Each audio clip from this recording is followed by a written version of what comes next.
اس وقت دنیا میں دو فتنے بہت عظیم ہیں اور بدقسمتی سے دونوں کو بڑا فروغ حاصل ہو رہا ہے،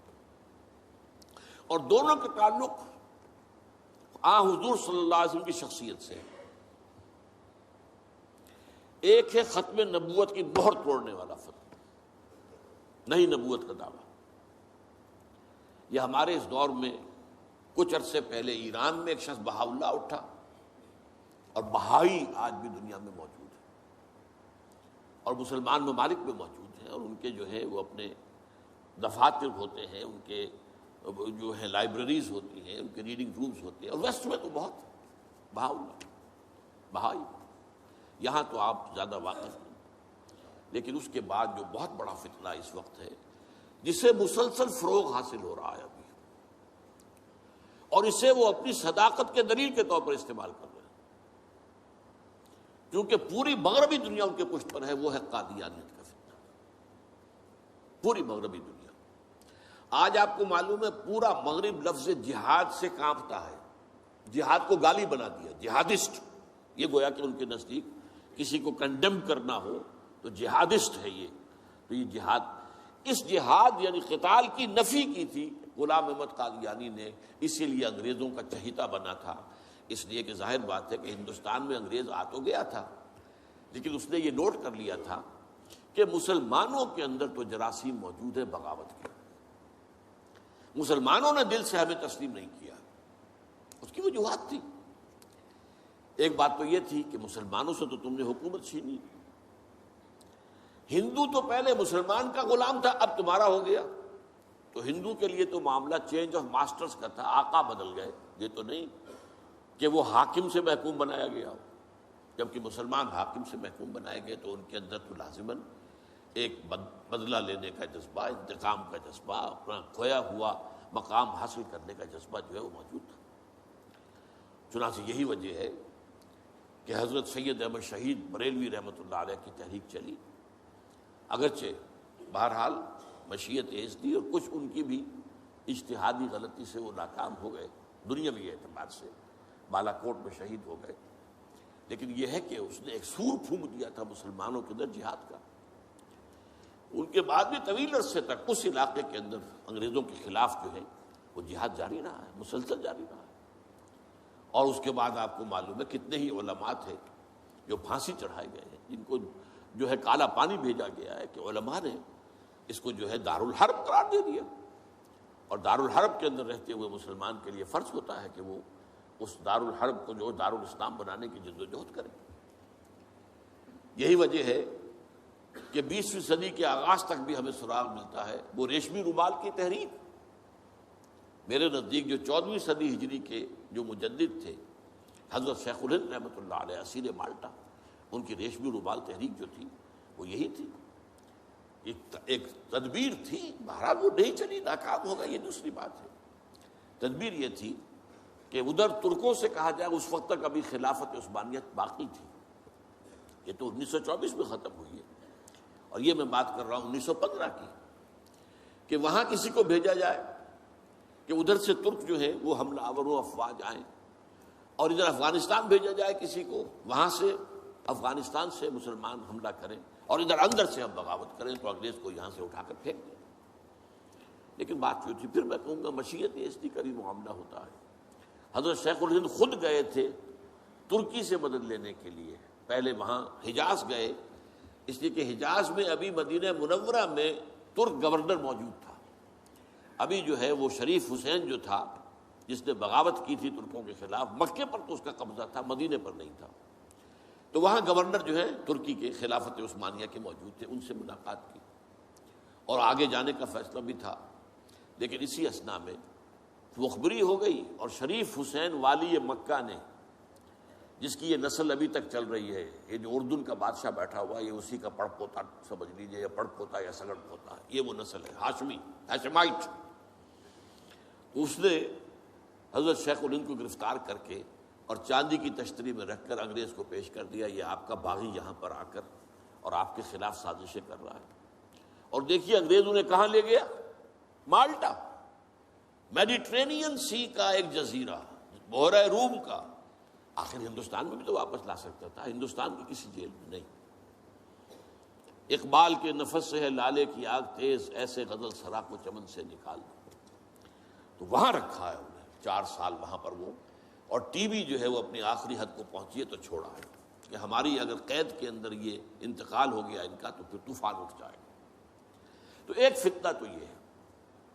جو ختم نبوت کا، چونکہ اس قتال کے خلاف فتویٰ دیا تھا، دین کے لیے حرام ہے اب دوستو قتال فی سبیل اللہ ختم ہو گیا، لہذا انگریزوں نے ان کا چہیتا بنا، ان کا فتنہ آج بھی پورا ویسٹ جو ہے، یورپ میں، امریکہ میں، انگلینڈ میں آج کل ان کا مرکز ہے، اور ان کے خطبے جو ہیں اس کے امام جو کہلاتا ہے خلیفہ، وہ آپ کو معلوم ہے کہ وہ سیٹلائٹس کے اوپر جو ہے وہ نشر ہوتا ہے۔ دوسرا فتنہ جو ہے جو اپنی تاثیر کے اعتبار سے اس پہلو سے اس سے بھی زیادہ خطرناک ہے کہ وہ زیادہ پھیل رہا ہے اور اس کا ادراک اور احساس نہیں ہے۔ ختم نبوت کا معاملہ تو ایسا ہے جو اتنا واضح ہے، کسی کا نبوت کا دعویٰ کرنا اتنا واضح ہے کہ ہر مسلمان سمجھ لے گا کہ واقعی وہ تو دائرہ اسلام سے خارج ہو گئے، اور جو اسے مانے وہ دائرہ اسلام سے خارج۔ چنانچہ یہ فیصلہ جو ہے ہمارے ہاں آپ کو معلوم ہے سرکاری سطح پر، حکومتی سطح پر، ریاست کی سطح پر، پارلیمنٹ نے طے کیا کہ قادیانی خواہ وہ ربوائی ہے اصل قادیانی، خواہ وہ لاہوری ہے جو لاہوری احمدی اپنے آپ کو کہتے ہیں، وہ دونوں دائرہ اسلام سے خارج ہیں۔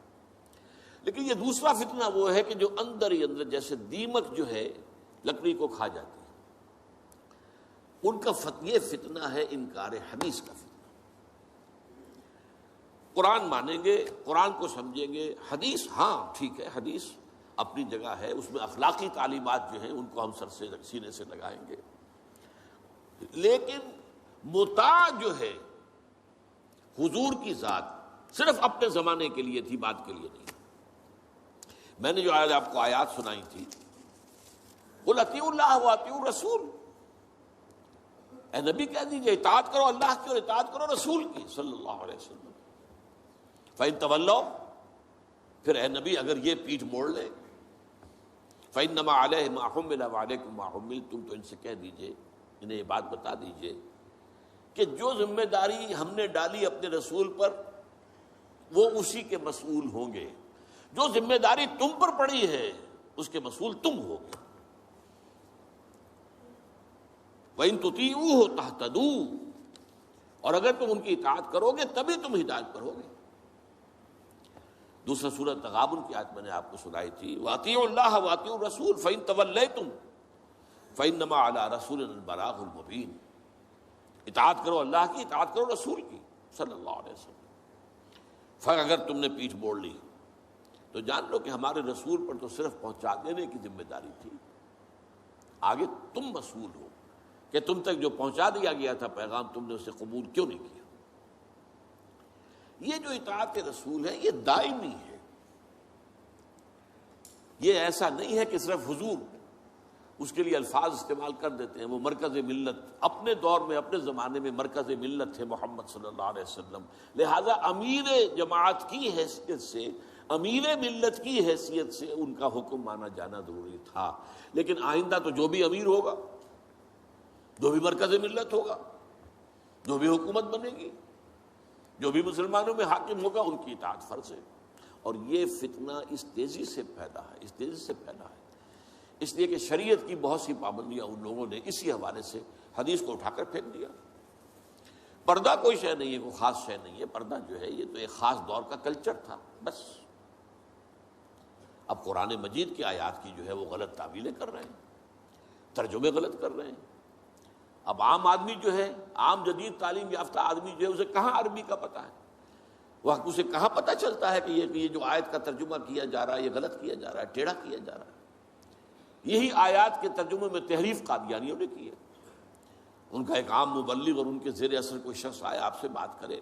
آپ ہکا بکا رہ جائیں گے، وہ آیتوں پر آیتیں پیش کرے گا، لیکن ترجمے اس کے غلط کر رہے ہیں۔ آخر وہی آیتیں ہیں جو 1400 برس تھے مسلمان جو ہیں صحابہ سے لے کر اور ہمارے دور تک علماء پڑھتے آئے ہیں، ان کا ترجمہ انہوں نے کیا۔ تو یہاں پر بھی یہ ہے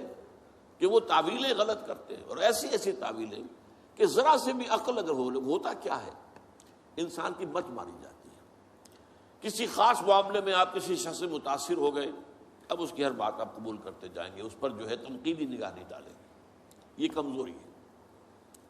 چنانچہ ایسی ایسی تعویلیں بھی ہیں کہ یہ قرآن مجید میں جو آیا ہے کہ چور مرد ہو یا عورت ہو ہاتھ کاٹ دیے جائیں، اس کا مطلب ہاتھ کاٹنا نہیں ہے، تو مولویوں نے خامخواہ غلط بات سمجھی ہے، تو بڑا وحشیانہ فعل ہے۔ اس کا مطلب یہ ہے ہاتھ کاٹ دو، جیسے کہ کبھی والدین کہتے ہیں اپنے بیٹے تم نے تو ہمارے ہاتھ کاٹ دیے، یعنی کوئی معاملہ ایسا ہے کہ تم نے ایسی بات کر دی ہے کہ اب ہمارے پاس کچھ نہیں رہا، کوئی چارہ کاری نہیں، تو گویا کہ تم نے ہمارے ہاتھ کاٹ دیے۔ تو ایسا معاشرہ پیدا کر دو کہ چوری کی ضرورت ہی نہ ہو، بس یہ ہے ہاتھ کاٹ دینا، معاذ اللہ۔ حالانکہ قرآن مجید اس کے بعد کہتا ہے جزاء لما کسبا نکالا من اللہ، یہ جو سزا ہے اللہ کی طرف سے اور ان کے کیے کا کرتوت کا بدلہ ہے، یہ بات کہی جا رہی ہے۔ تو یہ جو ہے ایسا نظام قائم کر دینا، یہ کوئی سزا ہے، یہ کوئی عبرت کی بات ہے، یہ تو بہت اچھی بات ہے۔ لیکن یہ کہ وہ لوگ جو پرویز غلام احمد پرویز، عجیب بات یہ ہے کہ پنجاب نے یہ دو غلام احمد پیدا کیے، غلام احمد قادیانی، غلام احمد پرویز، ایک نے مہر ختم نبوت کو توڑا اور ایک نے حدیث کے بارے میں اور مستقل طور پر سنت رسول کو شریعت کی بنیاد ہونے کی حیثیت سے چیلنج کر دیا۔ اور یہ فتنہ میں آپ سے عرض کر رہا ہوں، آج چونکہ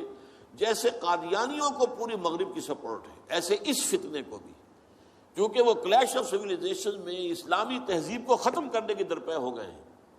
اور اسلامی تہذیب کا اور شریعت کا دار و مدار اکثر و بیشتر تو حدیث پر ہے، سنت پر ہے، لہذا وہ دین کی جڑ کاٹنے کے لیے یہ جو انکار حدیث کا فتنہ، یہ استخفاف حدیث کا فتنہ ہے، اس کو سپورٹ کر رہے ہیں۔ اور رینڈ کارپوریشن کی جو سفارشات ہیں ان میں شامل تھا یہ کہ ایسے ماڈرنسٹ کہ جو اسلام کی ایسی تعبیریں کریں جو ہماری تہذیب کے ساتھ مماثل ہو جائیں، تو ان کو سپورٹ کیا جائے اور انہیں خاص طور پر الیکٹرانک میڈیا پر انہیں ایکسپوجر دیا جائے، اور آج یہ ہو رہا ہے پاکستان میں بڑے پیمانے پر۔ تو یہ جو ہے اس اعتبار سے آج زیادہ ضرورت ہے کہ ہم حدیث نبوی کا مطالعہ کریں، تاکہ اس کی عظمت جو ہے وہ ہمارے دلوں میں جاگزی ہو جائے، اور حضور صلی اللہ علیہ وسلم کے ساتھ ایک محبت کا اشتوا جو ہے رشتہ مضبوط ہو جائے۔